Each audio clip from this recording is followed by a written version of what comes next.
Hey guys, it's Fred and Sheila. She's over there in the recliner relaxing. No, it's okay, babe. Stay with. Good morning, guys. Hope you're doing well. You didn't have to get up. You could have stayed It's all over. good. No worries. You could have stayed over there. I was over here just listening to some of these audios, guys, and I come across one that I'm going to do a video on. It's on John Harrison. He's the son of Johnny Harrison that run around with Dennis Hathcock. And I'm only a few minutes through it.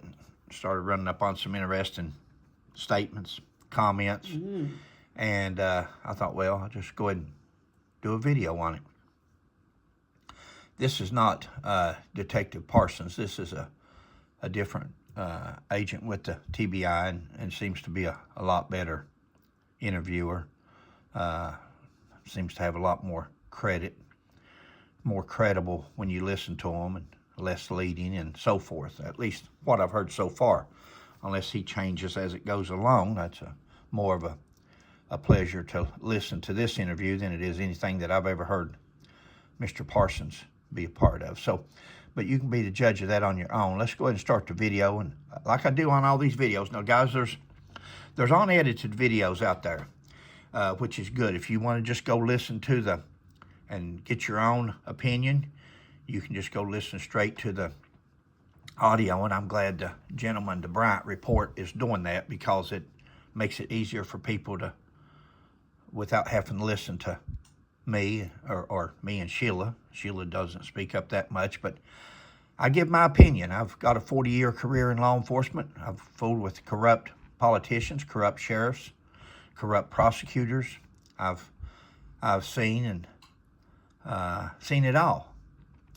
And so here's my 2 cents on it. So I'll be stopping my video periodically, or mine and Sheila's. And guys, we're going to try to, we was just talking, this is a couple of days after Christmas.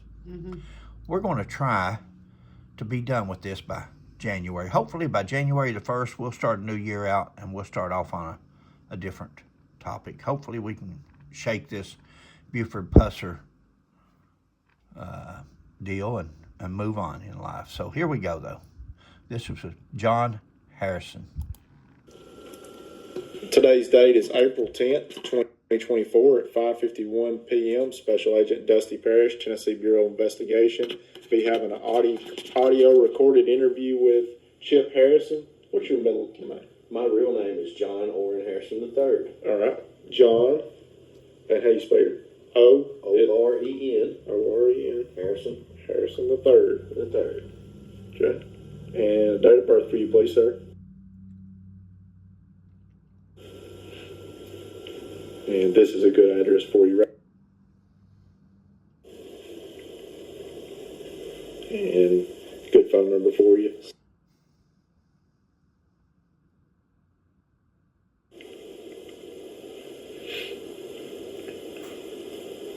And like I said, we kind of talked about before I started the audio recording, kind of what this is about. Now, see, I disagree with that. We kind of talked about this before I started the audio recording. I do appreciate this officer, investigator, laying it out on the table. You can tell, guys, he's not down in a barrel. He's not, this recorder is not down in his suit jacket or his pocket somewhere where the other person is muffled. Right. Listen how clear Mr. Harrison is. Same tone, same voice level as Detective Parrish.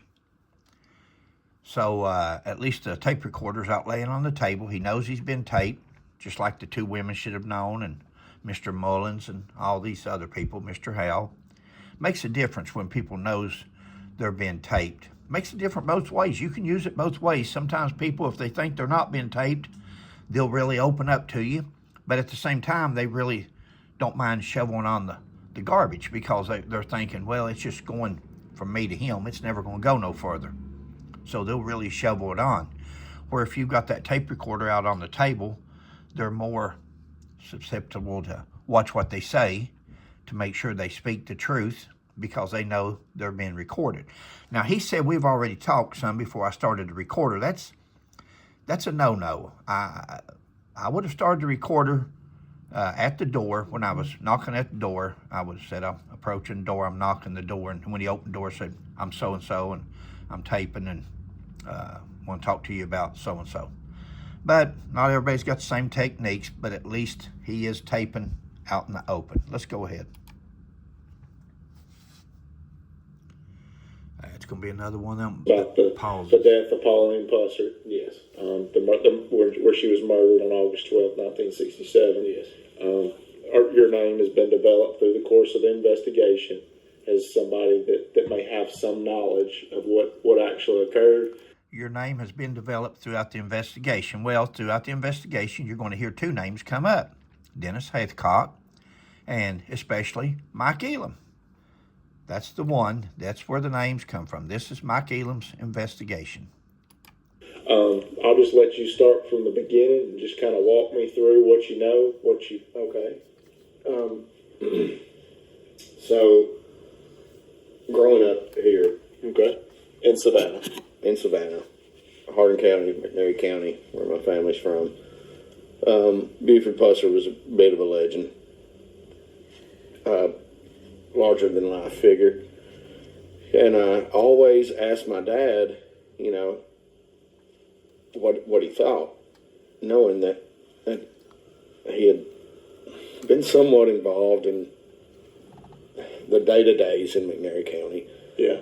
Your dad was Johnny. Yeah. Okay, Johnny. And he, you know, this is his opinion Yeah. of Buford Pusser, and it was awful. He despised the man. And, of course, I had to get old enough to understand why he despised the man. And it comes down to Louise. Guys, I'm going to stop it right there because I did hear a little bit ahead, so just give you a heads up so you'll know what's coming, huh? Wow. You'll know what's coming. He says here that it dealt with Louise. Well, that's what he says right here. Over on in here a little ways, he talks about his father having gambling devices. His father, or his grandfather, dealt in gambling devices, slot machines, crap tables, things like that. And he also dealt in moonshine. So right here, he's blaming Louise, but as he gets on over in here, he's going to talk about his family. Now, when he names his grandfather over here, anybody, I know we've got a lot of friends down that and viewers in that area. When you recognize his grandfather's name, try to do some research. Let's see if Buford Pusser has ever arrested, or if he has arrested, how many times. I have a feeling it's going to be how many times did Buford Pusser arrest his grandfather. So let's go ahead and continue. But here he says it's Louise. He's upset over, his dad was upset over Louise. Well, let's see. Sorry, it takes a minute to kick on. Hathcock. Okay. My father always maintained that he murdered her. Okay. And he also believed he murdered Pauline. And he always told me he knew where the weapon was that killed her. What did he say about it? The best I can recollect is Mickey. And was this information you were getting when you... Now, guys, my question here is, mine and Sheila's, Yeah. is why, other than addresses, social security numbers, date of birth for theft of identity purposes, why would we cut that out? We're on an investigation. Nobody's ever going to prosecute Buford Pusser. There's never going to be a trial on Buford Pusser. He's dead. He's in the grave. So there's absolutely no reason to cut people's names out. This is an interview. You're going there saying you want the truth. You want to know what happened. There's no reason to cut anybody's name out of these tapes. We don't have to hold our case close to our vest because we don't want the defense attorney to find out tidbits of information that they can check out before we go to trial. This case is never going to trial. These people are not witnesses. These people are nothing. They're They're giving an interview because there's never going to be a trial, so there are never going to be witnesses to nothing. In fact, there's no witnesses there. There was no witnesses at the scene that's left or that's ever going to talk. And Buford's dead, and Pauline. There's no physical evidence, but let's go on. But that name should have never been. These names, when these detectives are redacted, same way with Parsons, there's no reason to redact anybody's name in this so-called investigation. Absolutely no reason for it except deceit in some form, fashion, or manner, because let's continue. You were young, or how old I were you? was 13, 14, And so, old enough to understand, yeah, or old enough to be trusted with information of a murder. I understand that. Did he describe the gun to you? I believe it was an M1. Okay.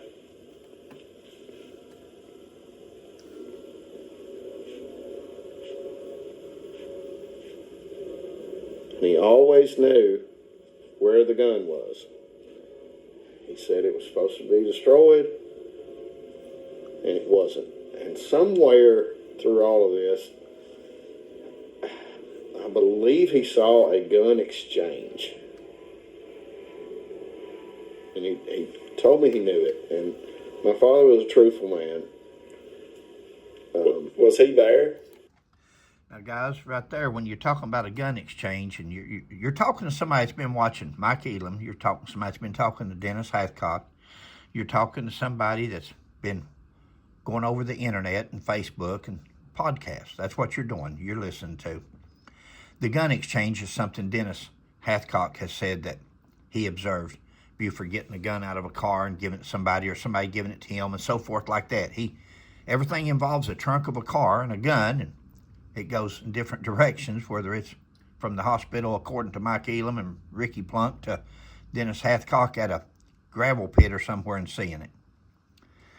It comes back. Oh, no, go ahead. It comes back to the fact that this guy's watching Mike Elam's videos and podcasts. Go ahead, babe. My thing is, if this gentleman's dad knew all this information, why didn't he go then and tell it? Babe, that's such a... Yeah, if you hated Buford Pusser... He said his dad was an honest man. Yeah. So why didn't his dad go turn them in? Well, if he hated Buford Pusser that bad, Yeah. and he knew where the weapon was at Exactly. that was used, that Buford Pusser killed Pauline with, then why wouldn't he turn that weapon in? Exactly. Babe, that's a great point.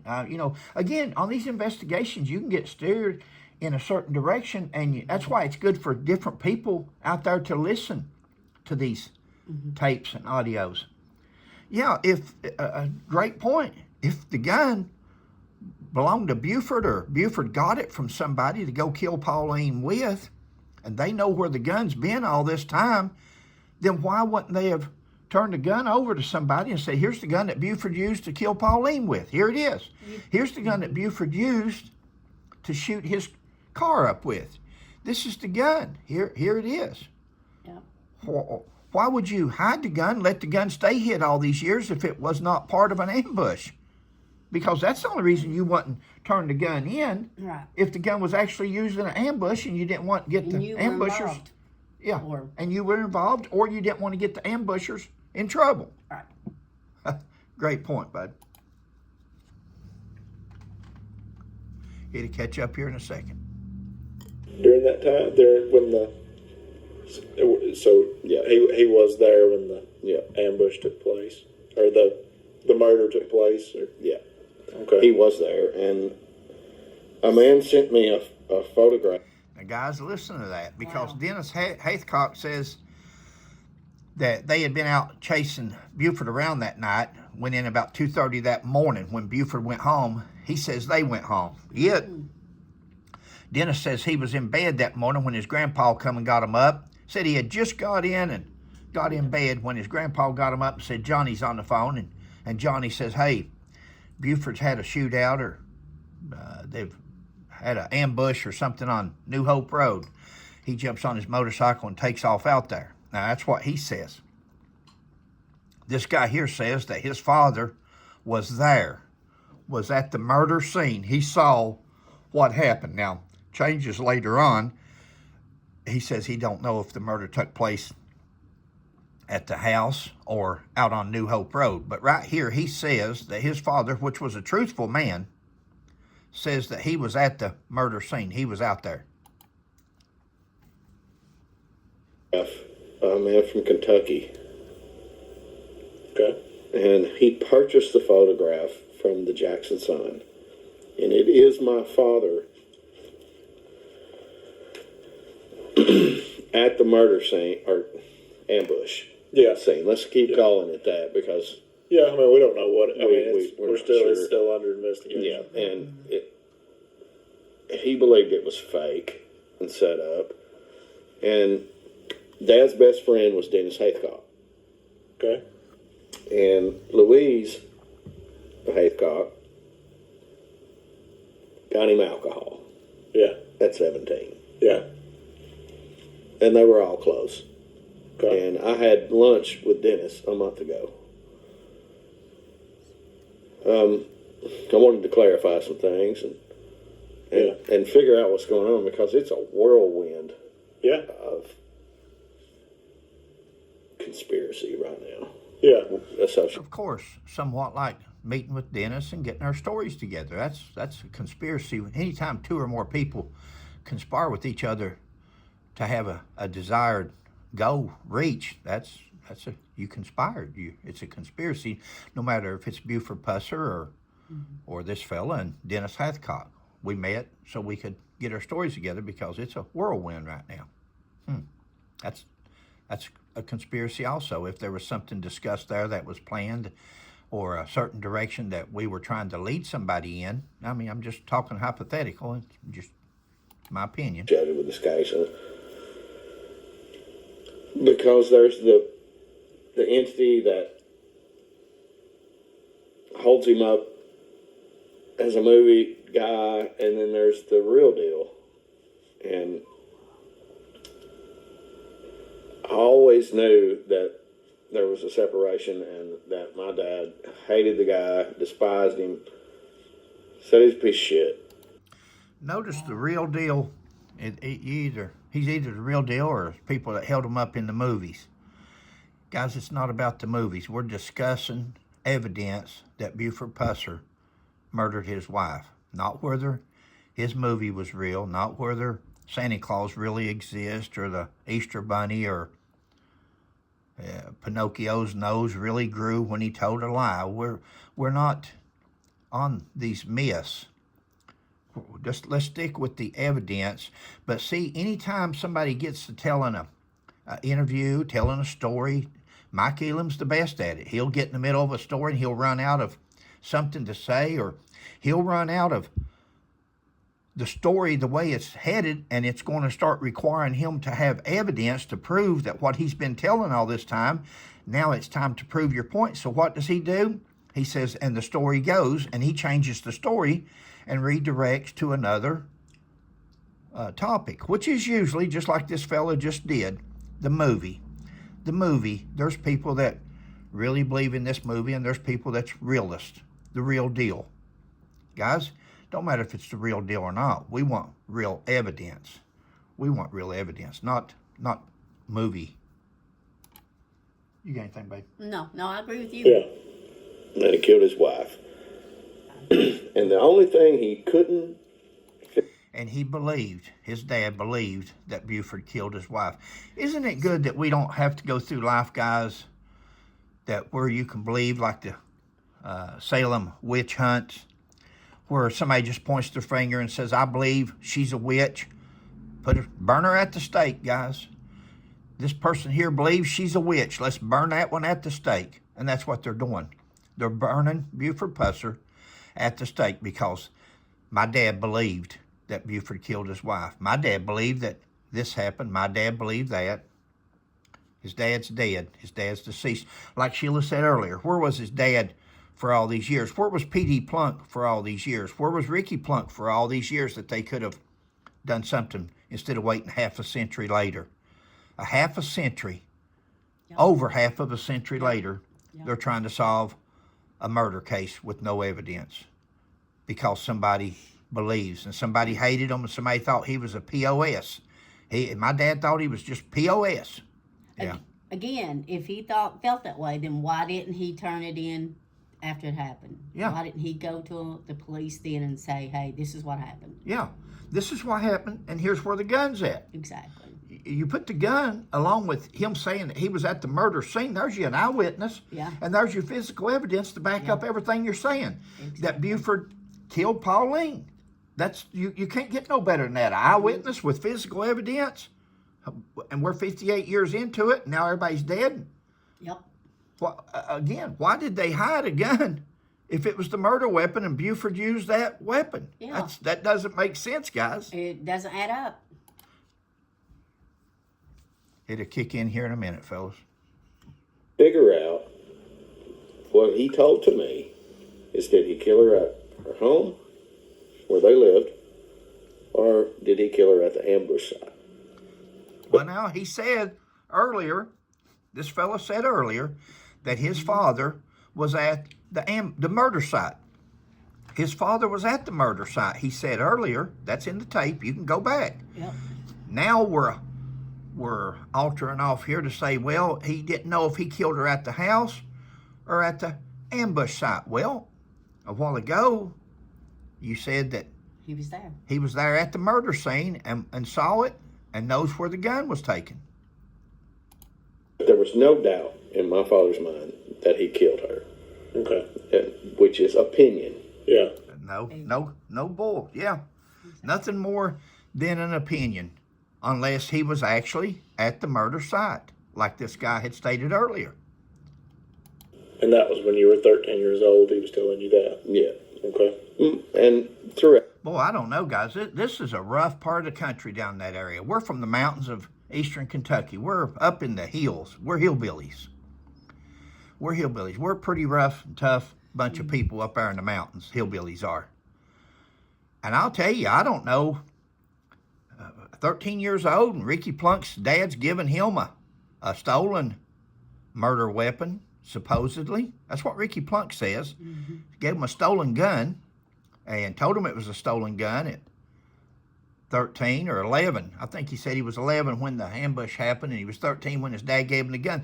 13 must be the magic number down there, because here this kid, he's 13 years old, and his dad's telling him about a murder. Wow. About my teenage years. Yeah. When I was old enough to talk about things like that. And he maintained that. And I do know that my grandfather, John Harrison, was John Harrison. Another John Harrison. His dad went by Johnny Harrison. No doubt his name was John also. But his grandpa's name is John Harrison, guys. So listen up on this one. This is where you want to do your research down in that area. probably a little bit crooked too. Yeah. Oh, wow. His grandfather, at least the guy's been truthful on that respect. His grandfather was a little bit crooked. Guys, you're either crooked or you're not. You either tell the truth or you don't. There's no halfway. What's Bible say? Lukewarm and I'll spit you out. Because I know that my grandfather was one of the first persons called when the ambush took place. So your grandfather was one of the first. Who called? Probably a deputy. And if I can get this text up.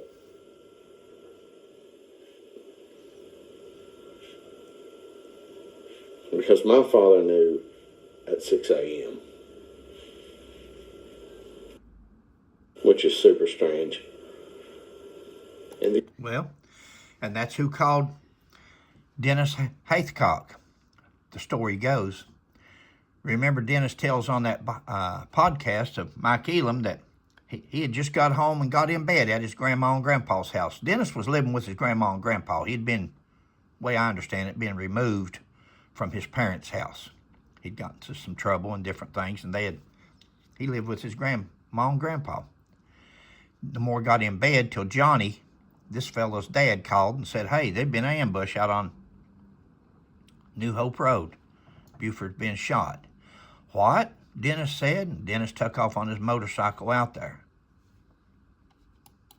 The only thing I haven't been able to nail down was why my father followed Buford Pusser. Exactly. You ain't been That's able to nail a that good down. question. Yeah, that's the $100 question, ain't it, babe? You don't know why Dennis Hathcock was. Maybe your dad didn't know. Maybe Dennis didn't tell your dad what he was doing. In my opinion, I'll just use my opinion, Dennis Hathcock was the lookout. Dennis Hathcock was trailing Buford to see when he went home, where he was at, where he'd been. And then when he called and told who it was that was wanting to know, then Buford just went home.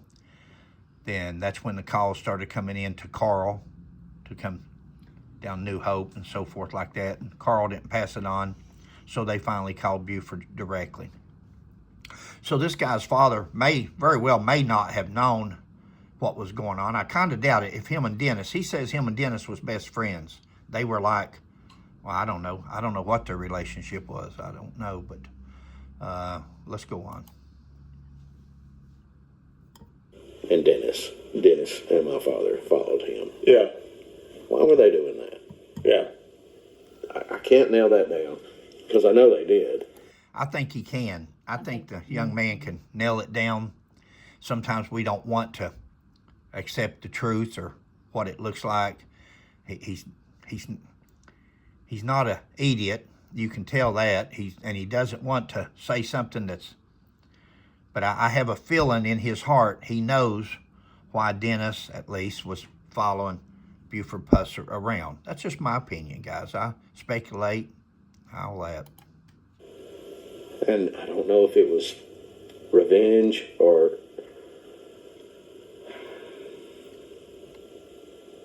Say it. Or don't know if it was revenge or what. Go ahead and spit it out there, young man. Tell us. Or maybe just seeing where he's at so he could report in. Maybe he was the lookout guy. I don't know. Could have been maybe. spite. Yeah. I'm not exactly sure why, but I know they did, and they kept up with him. And I think they wanted to get him in trouble. They wanted to prove that he was a bad dude. Yeah. And the ambush was 1967, and so my father ended up in Vietnam in 68 Okay. at the latest. Yeah. Maybe even somewhere around June of 67, he went to Vietnam. Okay. Guys, how can you be in Vietnam in June of 67 and be on New Hope Road following Buford Pusser around with Dennis Hathcock in August the 11th and 12th? And they started out following them that night, followed them all down to the wee hours of the morning. Good Now he question. says his father, Good question. Now he says his father was in Vietnam, probably in June of 67. Maybe if anybody's got access or you want to take the time to do it and file a Freedom of Information Act on military records, you can see what year. Let's check this man's military record out and see what branch he was in, when he went in, when he was discharged, what type of discharge he received. If he was in Vietnam, it will tell you when he reported to Vietnam and when he left Vietnam. Anytime you serve in a war, it specifically states the dates that you have boots on the ground and the time that you left left on the ground there. Time you arrived and the time you left will be stated on his DD-214 military discharge record. And he loved Dennis so much. And he knew Dennis was really sad over what had happened with Louise.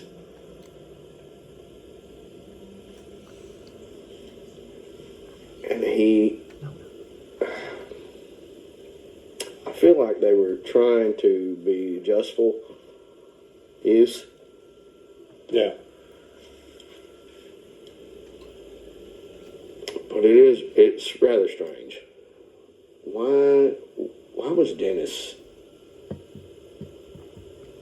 so covered up? Why was he so eminent? Or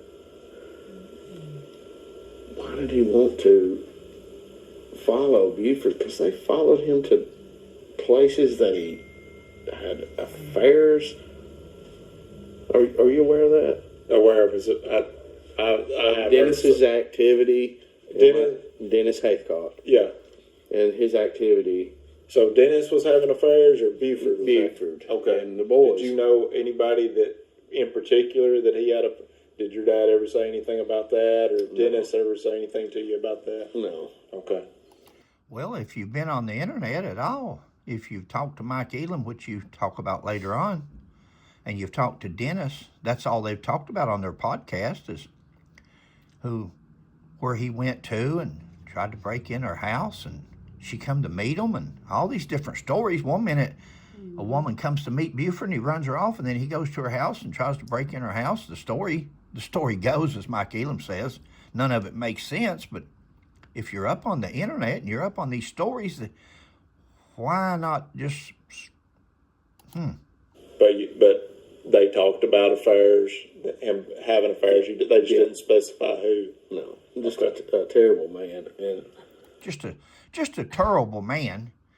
Buford was just a terrible man. there were two theories that my dad had. Ain't you glad we don't put people in prison or convict people of crimes over theories? Ain't you glad it requires evidence, physical and eyewitness evidence to convict somebody of a crime? Oh, we're so glad of that. I'm sure his father and grandfather is also. Because if it just took opinions to convict people of a crime, and you can look at Dennis Hathcock's criminal history, it's several pages long, and there's several times on there where Dennis Hathcock has actually been charged with stalking, following somebody, spying on somebody. For what purpose? To set something up, to set them up? For what purpose would you stalk somebody or surveil somebody if you're not a police officer? Now, this man here says that his father believed that with his whole heart that Buford was a bad man. Buford killed his wife. Buford done this.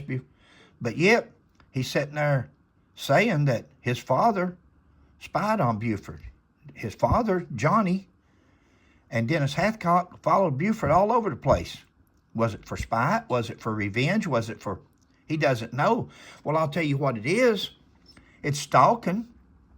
It's stalking. So since we're going to go on beliefs, since we believe that when a person does something that they're automatically guilty of it, then his father, I guess, is guilty of stalking. I don't know if his father ever had a charge or has got a criminal record, but be something good to check. Was his father ever charged with stalking?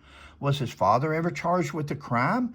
If we're going to find out who we're dealing with, let's find out a person's credibility. Let's find out what they are. Do they tell the truth? Are they honest? Do they have character? You know, there's no saying, in order for me to respect somebody's opinion of me, I have to respect their opinion. You have to respect that person. You don't care what a bad man thinks of you, because they're a bad man. We don't know what his father's criminal history is. We know Dennis's criminal history. And since this guy here likes to believe that just because you believe somebody's a bad man or you believe that somebody done something, he's admitted that his father was a stalker. Just like Ricky Plunk's admitted that his father, P.D. Plunk, was a bad cop, was a dishonest cop, had no integrity because his father had possession of a stolen rifle. Whether it was used in the homicide or not, he says that his father told him that this gun was stolen. Now, he says that the gun was stolen by O'Neill Moffett, one of the guns that O'Neill Moffett stole. We're understanding that all the guns that O'Neill Moffett stole from the Air Force was accounted for. If that's so, who did O'Neill Moffett steal this gun from? The one that Ricky Plunk had from his father, Petey Plunk. So he must have stole more M1s either from the Air Force that they didn't know about or have the serial numbers to, or he stole more M1s from the burglary that he got caught for in Florida and actually served time in Florida State Prison. Or, guys, do you realize that people go to prison for committing crimes, but they don't always get caught for all the crimes they committed? How many houses did O'Neill Moffett break into that he wasn't caught for? How many guns did he take unlawfully that he wasn't charged with? I'm not saying that he did. I'm asking, is it a possibility? Imagine the times that you sped down the highway and you got away with speeding. A cop didn't get you. And then you get caught that one time and you got to pay this $150, $200 fine. And you're thinking after you get through over your mad spell at the police officer for catching you, you say, well, shucks, I've done pretty good. I've sped for forever. First ticket I've had, so I guess it's okay. So, Okay. take your time. I just got something to say here. Earlier, didn't he say his dad was there at the ambush site? At the murder scene. He called it So a why murder does scene. he have two theories? If Exactly. he was there, he would know what happened. Yeah, So why is he mentioning two theories? I My don't dad know. had two theories. because at the beginning, when it first came on, he said, my dad was there at the murder scene. He saw it. He saw it. Mm-hmm. And then he went on and said he just didn't know if it happened at the house or happened on New Hope Road. And now he says he's got two theories Yeah. again. Mm. Babe, this is people that's listened to Mike Elam. Mm-hmm. This is people that's talked to Dennis Hathcock. This is people just like the two women at the parking lot, just like the Mr. Howell that knows everything about everything and knows nothing, Wow. makes it up as he goes. This is people that knew that this case, he said at the beginning, he said, this is a big case. This is really turned into a whirlwind. This is people that's their name, just like been on this file, John Harrison. Wow. This is IR 200, Incident Report 200. He's now forevermore in the Buford Pusser file for his children, for his grandchildren. Now, hopefully it turns out to be a fluke. Hopefully this file and the TBI and the Mr. Davison and all this is proven out one day to show exactly what it was for. Not for evidence, but for nothing more than fame, fortune, and name notoriety. Yeah. But for right now, he's making history. He's been interviewed by the TBI on the Buford Pusser case, and he's going to be famous. Remember, Mike Elam told Ricky Plunk, he said, Ricky Plunk, I'm not going to name the person that had the gun just yet because he's preparing his family for what's about to happen. He thought they were going to be famous. Well, they are. They're all famous. I heard the other day where Ricky Plunk had made the statement to somebody that, I wish I'd never mentioned that gun to nobody. I wish I'd never got involved. I'm sure they do. Mm-hmm. I bet Mr. Davison wishes the same thing. I bet Mr. Roush wishes the same thing. I don't know if Mr. Parsons is smart enough to figure out that he should be wishing it, but I know, babe, I'm sorry. But he sure has no mercy on Buford Pusser or nobody else. He sure has a direction that he's not an honest cop, in my opinion. He's not an honest police officer. Well, this man here is letting Mr. Harrison do all the talking. And He's I'm a not pretty guiding him good at all. judge of bad police officers. I've dealt with my share in my life. And you're exactly right. This is a respectable, so far, this investigator has stayed on course. He's letting this guy talk. He's not leading them with questions. This guy has done an exceptional job so far as an investigator, in our opinion. Right. Again, that could change at any moment, knowing the TBI, but We'll see. so far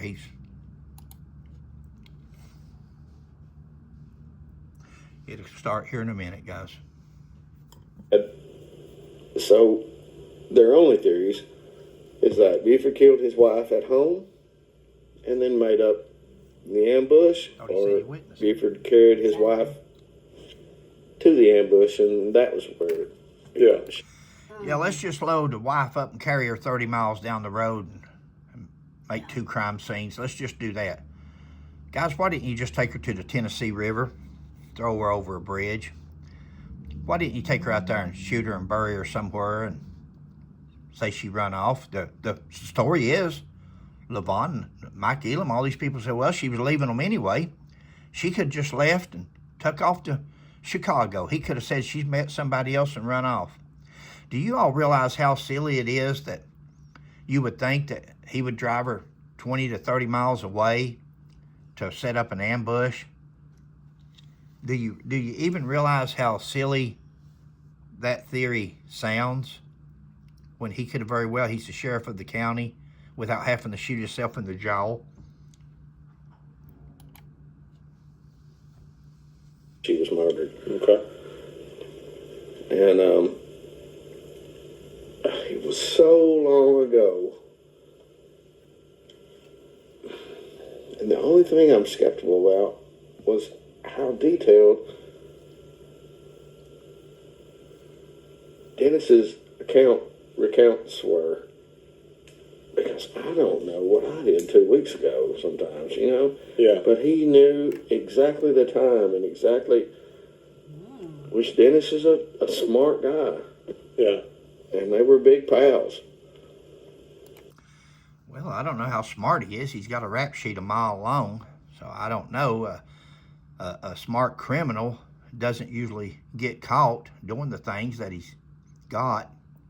You know, the smart people, some people says that, what's his name, Nix was a smart man. He's not very smart. He's sitting in prison for his life. Somebody that's in prison is not a smart person. Somebody that's, go ahead though, Will. He said Dennis Hathcock was a smart man. Well, I guess that's debatable, and whoever you're talking to. But I know that my father said he killed his wife and he unjustly murdered Louise. Okay. And that's the two facts that I know. That's what his father said, that he unjustly murdered Louise. You know how many cops out there has cops shootings or anybody? And there's the family members or there's S sides, and families just can't accept that it was an S side, and no matter what you do or say, it's just not going to be acceptable, and that's just the way it is. That my father maintained. And then he told you about the gun that was used to kill Pauline was somewhere around Pebble Hill. Yeah. Okay. And he maintained that for years. Yeah. Okay. Guys, the investigator's doing good. And he says, and he told you that the gun that Buford used to kill Pauline was somewhere around Pebble Hill. Yeah, he says. Okay. Why didn't he take somebody to that gun, Sheila? Exactly. Sheila come up with the best, and Sheila's a person of few words, but the things that she comes up with in our investigations is the most incredible things that I overlook.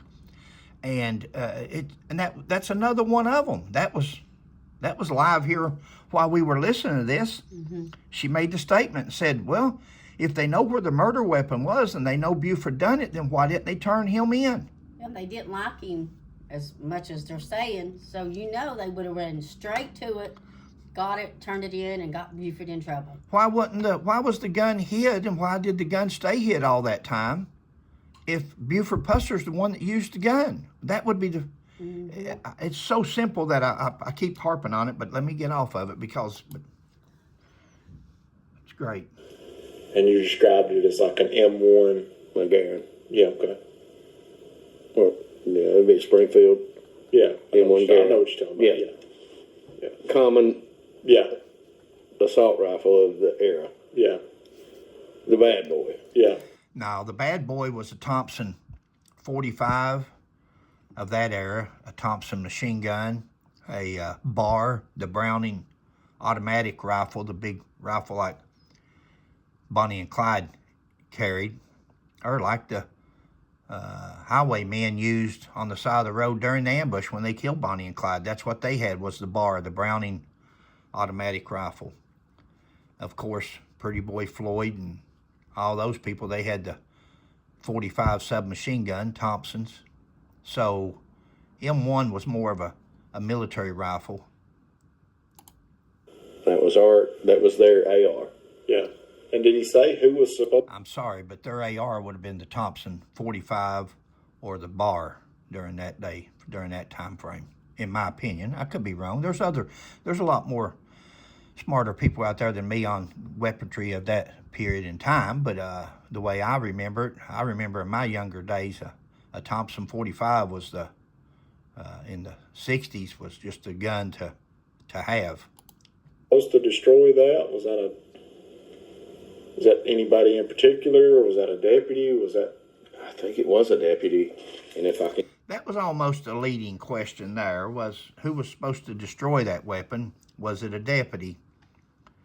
And get this photo pulled up. He is pictured. Here we go. Now, guys, you guys are thinking the same thing Sheila and I are thinking right now. He was pictured here in this photo, he says. And the photo that he talks about here, he's going to bring up a deputy's name that was out there on the road, Madlock or something, that Dennis Hathcock talks about. We were thinking he was talking about P.D. Plunk, where they tried to tie the gun to Ricky Plunk.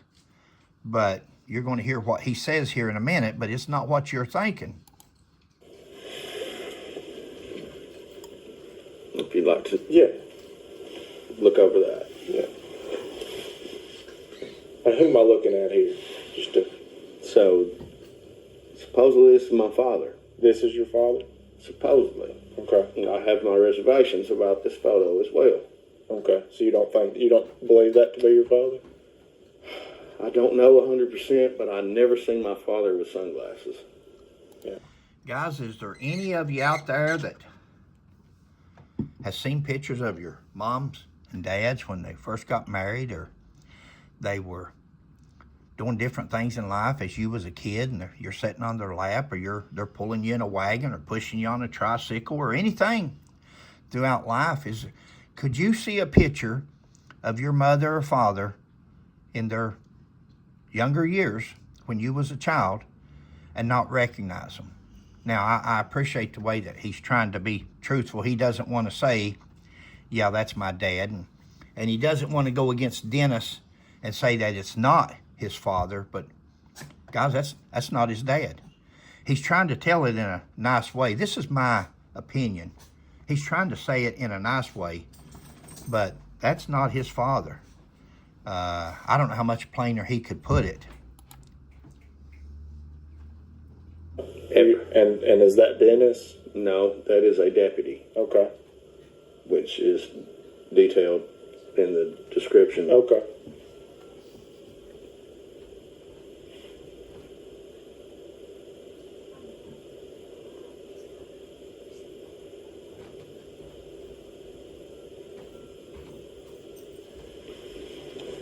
So pictured with Johnny was a McNairy County Constable, R.C. Matlock. Mm-hmm.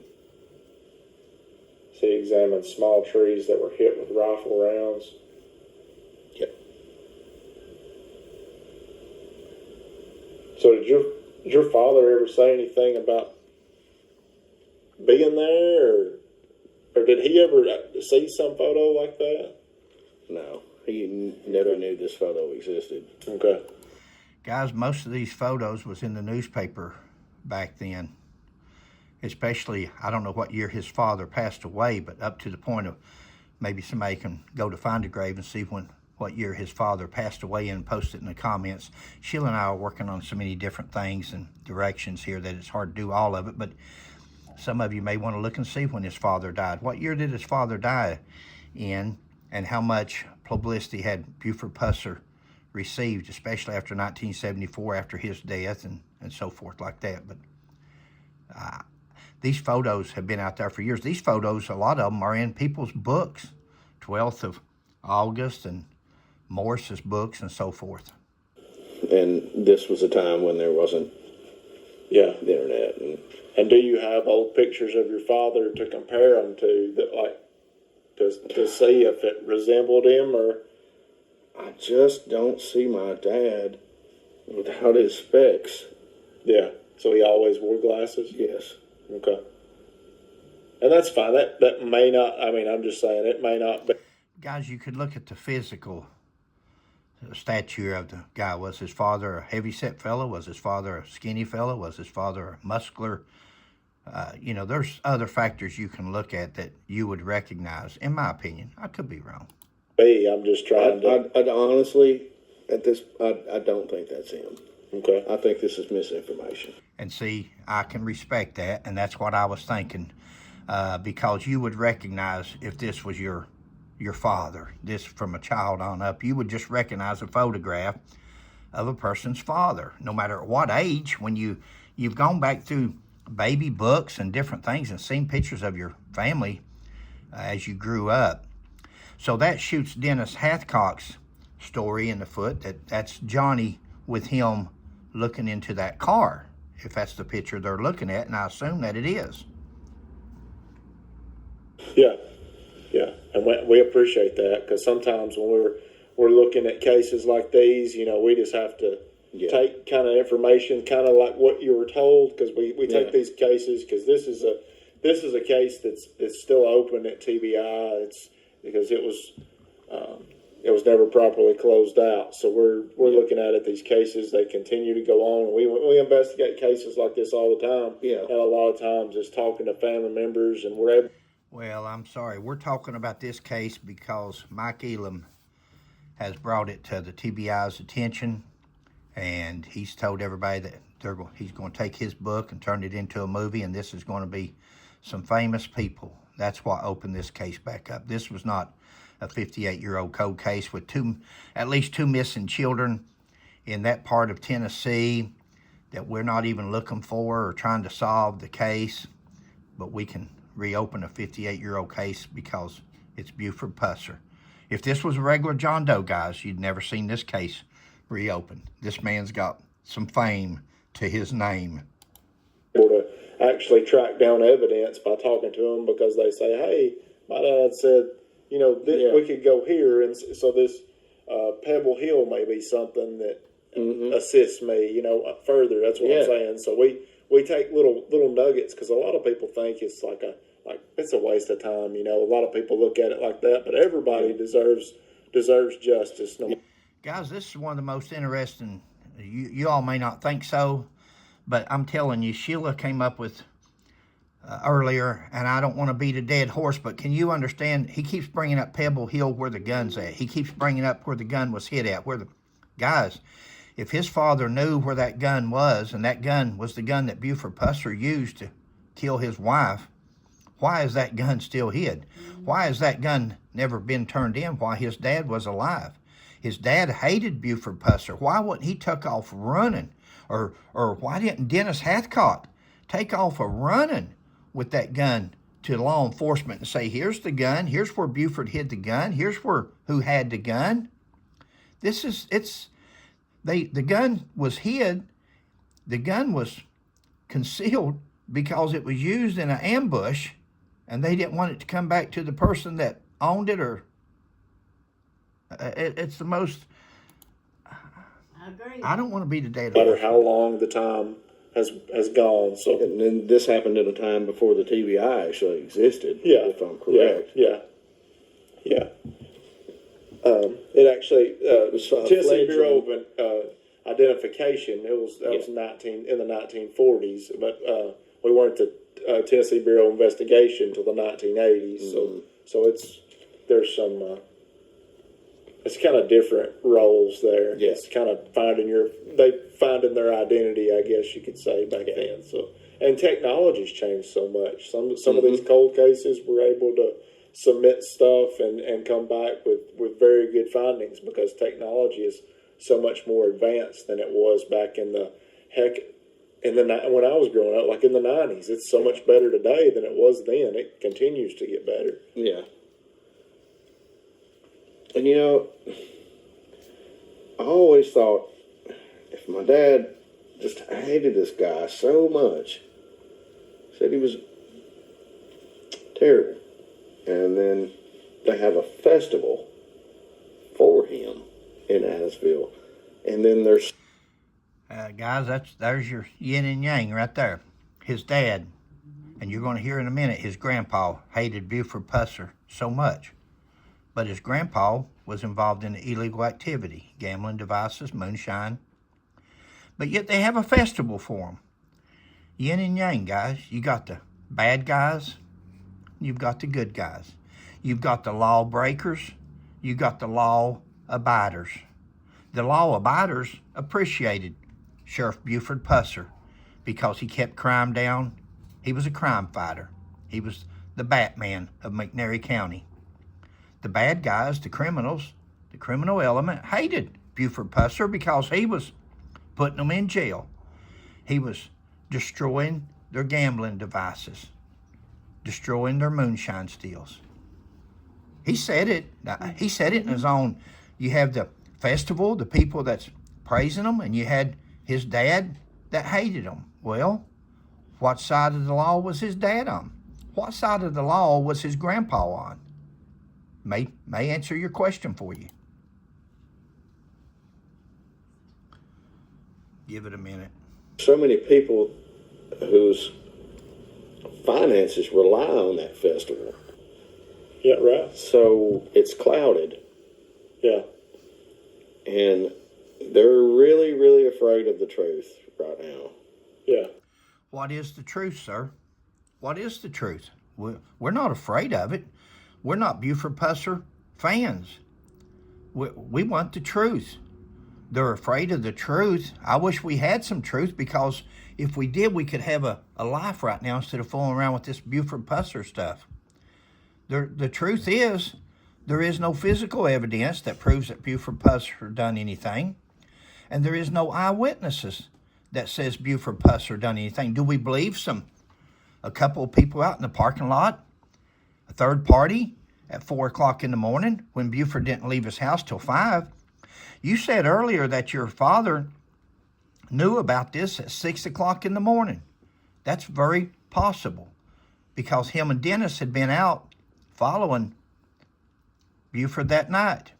That's very possible at 6, because at 6:20, the record, according to Donnie Smith, the ambulance attendant, which I believe is Sheila and I do, is He's a good guy. truthful as anything, anybody. Yeah, I honestly believe that. Donnie Smith said the call came in at 6:20 for the ambulance, so that would give them 20 minutes for them to respond and get there to where they're at and hunt Buford down and try to render aid to him.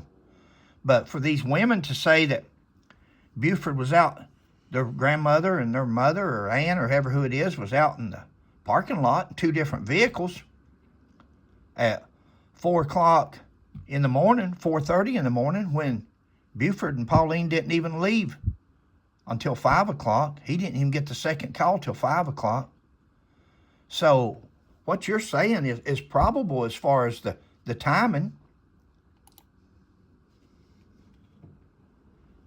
And in my opinion, the truth is, he murdered at least 2 people. Yeah. Being Louise Hathcock and Pauline. Yes. Right. Okay. Yes, he did. He killed 2 people. He killed Hamilton, and he killed Louise Hathcock. Hamilton shot at him 3 or 4 times, shot the grip off of his gun, guys. How much better? I guess Buford set that up, I imagine. He should have been in Hollywood, because he's a regular choreographer. He could choreograph anything. Hamilton shot at him 3 or 4 times, and he shot and killed Hamilton. Louise Hathcock shot at him. Jim Moffitt was there. P.D. Plunk was there. P.D. Plunk says he removed the bullet that went through the window that just missed Buford. Yep, and he said it was said that it was self-defense. Of course. And it was presented to the grand jury. If you want to blame somebody, blame Prosecutor Abernathy, blame the grand jury, because they returned a no true bill. Buford has no control over the grand jury. Right. That would have been the prosecutor, and that would have been the grand jury. Like I said, you can indict a bologna sandwich if you want to. So if the prosecutor would have wanted an indictment, he could have got an indictment on the Louise Hathcock case. It wasn't there. Maybe this prosecutor was just a level-headed, honest, professional prosecutor, unlike what we saw on that stage during this press conference on August the 29th, 2025, in my opinion, maybe Mr. Will Terry Abernathy was just an honest prosecutor, presented the case to the grand jury. The grand jury, 12 good, honest citizens of McNairy County, says, well, no, the evidence is self-defense. But we want to say that Buford Pusser was a murderer? Well, that means you had a conspiracy between Abernathy and 12 grand jurors.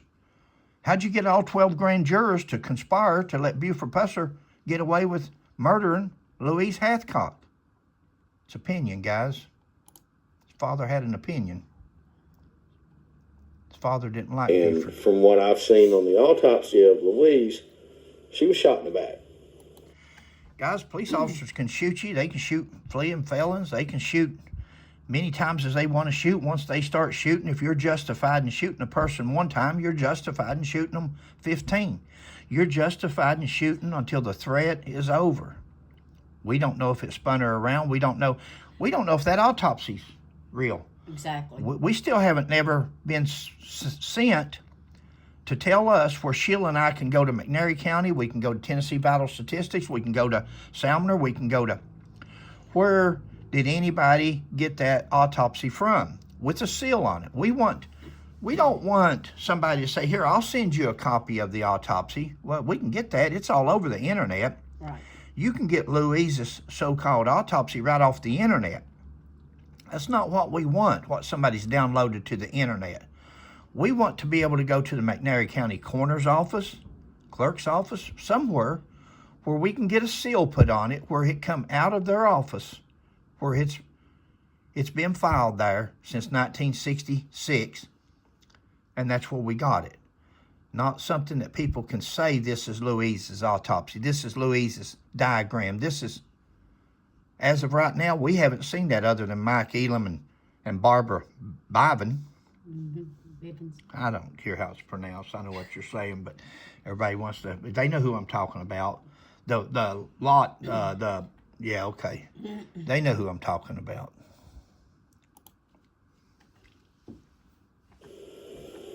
Okay. Where did you say that? Where did you is it online or? It is something? online. Okay. Mike Elam. Okay. There you go. Yeah. Okay. Oh, okay. Yeah, I've heard of him. Yeah, we've heard of Mike Elam.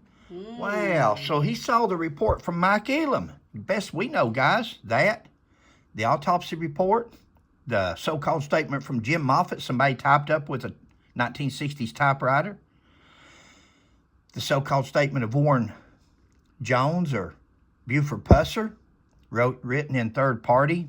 Buford said this, Buford said that. Buford said they said come to the state line, which he told everybody. The phone call said come down New Hope Road. If you don't run into something, come on down the state line to Jordan Hollis's. In that particular statement, it says come to the state line, because Mike Elam always says, why'd he go New Hope Road for? Why'd he travel it if he was goes state line? Well, it said come out New Hope Road. That was what the call said. That story's never changed. Buford's never changed that story to newspapers or P.D. Plunk or any of these people that, in fact, Bill Way, I just did a video on it. In Bill Way's own story, he did a story August the 12th of 67, because the shooting was that morning.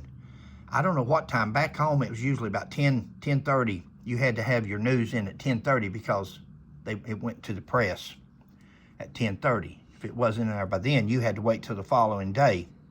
So Bill Way got his report in before the newspaper went to press on August the 12th. He's got a story on there on the very day, not the next day, but the very day that Pauline Pusser was killed. And he says that he was to go down New Hope Road to the state line. That's what P.D. Plunk had told him. So, let's continue on. Oh, wait, guys. We're going to stop it right there. We're at 1 hour and 4 minutes. I don't like to go over an hour. You guys don't watch these videos over an hour. Most people don't watch them at all. This is just for the real investigator out there, the real CSI person that really wants to sit down and at least get mine and Sheila's opinion, ain't it, babe? Right. We give our Exactly. opinions, guys. Sure. Who are we? Who are we? I agree. 40-year career police officer, worked with corrupt prosecutors, worked with corrupt sheriffs, well, I'm not going to say I worked with until we had the ability to go to the FBI or the state police or somebody, or the media. We got more done with the media than we ever did with a law enforcement agency. But I know corrupt officials. I know when we see them. But we're going to continue this video. This is part 1 of the John Harrison case. We're going to continue it on part 2.